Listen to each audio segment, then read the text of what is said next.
인공지능이 기업 가치에 미칠 영향에 대한 우려가 확산되면서 나스닥은 또다시 큰 폭의 조정을 받았습니다. 구독과 좋아요 부탁해요. 안녕하세요. 미국 주식하는 인겐입니다.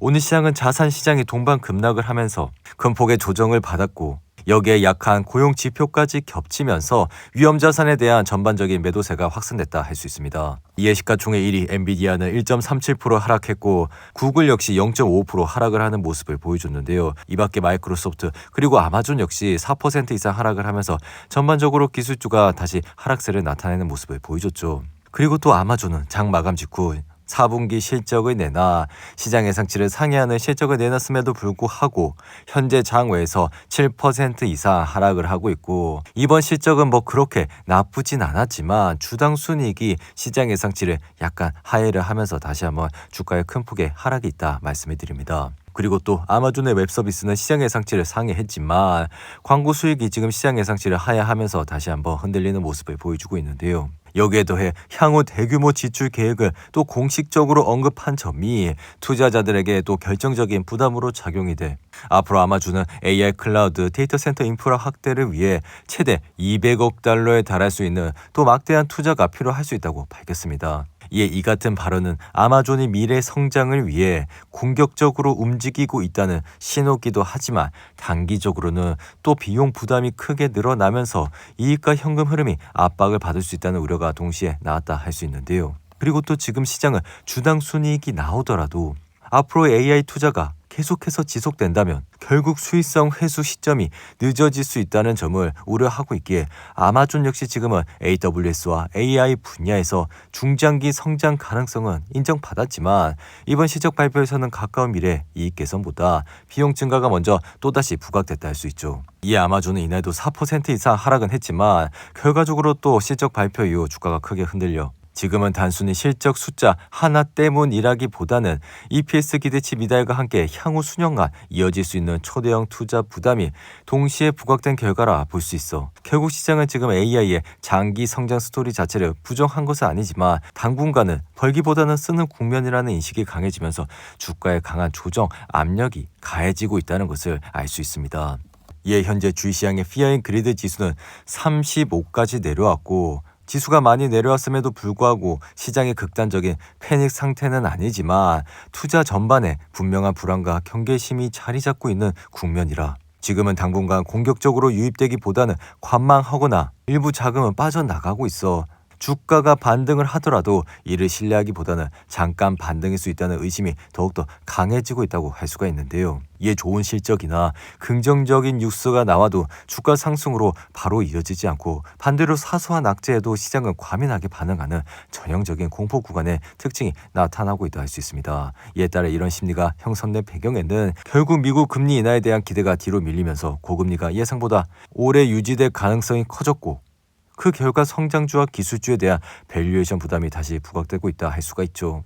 여기에 AI 반도체 섹터는 실적 자체는 나쁘지 않았지만 이미 높은 기대가 주가에 반영된 상태여서 시장은 실적을 확인한 재료 정도로 받아들이며 차익 실현 쪽으로 반응을 하고 있고 또한 지정학적 불확실성까지 겹치며 투자자들은 적극적인 베팅보다는 리스크 축소를 선택하고 있다 할 수 있습니다. 이에 오늘 밤 또 방향성은 추가적인 금리 악재나 빅테크 실적 가이던스 희망이 겹쳐 공포지수가 더 낮아질 수도 있어 한 차례 또 추가 조정이 나올 수가 있는데 이 구간은 심리적으로 가장 힘들지만 장기 투자자에게는 또 가장 좋은 진입 구간이 될 가능성이 높고 이 공포는 또다시 또 수그러들 가능성이 높다고 할 수 있죠. 하지만 지금 분위기상 나스닥이 계속 흔들리고 있고 섹터별로 또 순환 장세도 나타나고 있어 단기간에 다시 이 탐욕 구간으로 복귀를 하려면 명확한 금리나 신호나 새로운 성장 동력이 필요해 현재 시점에서는 그 가능성이 상대적으로 조금은 낮아 보인다 할 수 있습니다.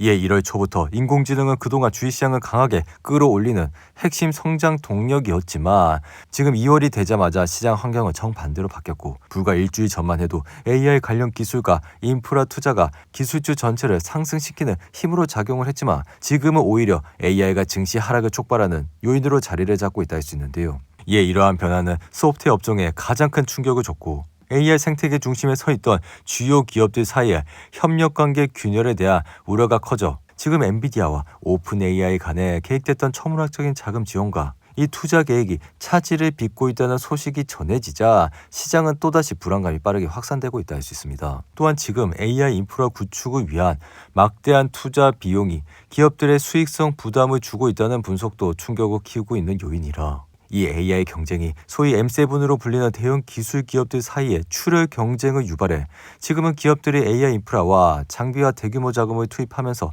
정작 이 투자에서 즉시 돌아오는 수익이 불확실한 상황이 되었다고 할 수가 있죠. 이로 인해 지금은 AI 투자가 자동적으로 증시를 견인하는 호재는 아니라 오히려 기업 실적과 이익률을 압박하는 부담으로 인식이 되고 있어 여기에 대해 전통적인 소프트웨어 상품을 제공해온 기업들이 AI 기술의 진화로 위협받고 있다는 현실도 투자자의 심리를 냉각시키고 있기에 지금 국내 시장의 삼성과 SK 하이닉스도 크게 좀 흔들리고 있는 모습을 나타내고 있습니다. 그리고 또 지금 비트코인 가격도 66,000달러 아래까지 떨어지면서 2024년 11월 이후 가장 낮은 수준을 기록하고 있고 이번 급락은 앞서 7만 달러 지지선을 이탈한 뒤 매도 압력이 강해진 결과로 주간 기준으로는 약 20% 가까이 하락을 하면서 정말 패닉 상태에 빠져버린 상태라 할 수가 있죠.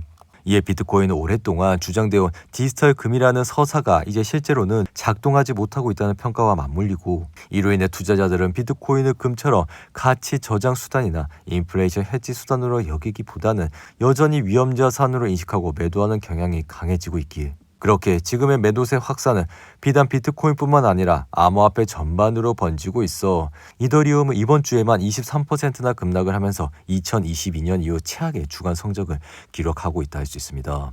이에 지금 분위기로는 투자자들의 신뢰 회복과 변동성 완화까지는 상당한 좀 시간이 필요할 것이라 보여. 그러한 이유는 지금 금 가격 그리고 은 가격도 떨어지고 있는 추세라 이러한 추세가 좀 진정되기까지는 시간이 다소 필요할 것이라 생각이 드는데요.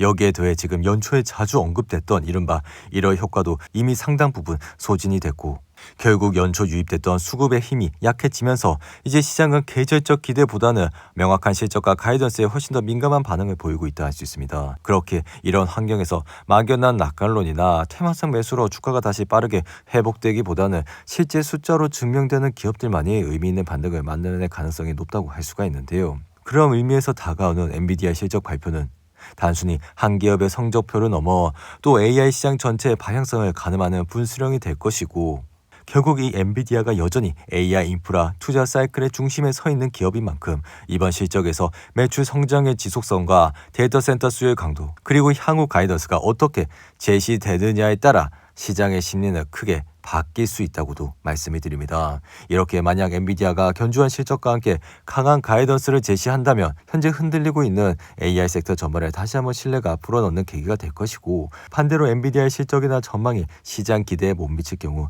이는 단기적인 주가 조정을 넘어 AI 투자 사이클 전반에 대한 또 재평가로 이어질 가능성을 배제하기는 어렵다고 할 수가 있죠. 오늘도 8분이 넘는 긴 영상 끝까지 시청해 주셔서 감사하고요. 가시기 전에 구독과 좋아요 잊지 마시고 그럼 저는 다음 영상에서 찾아뵙겠습니다. 감사합니다.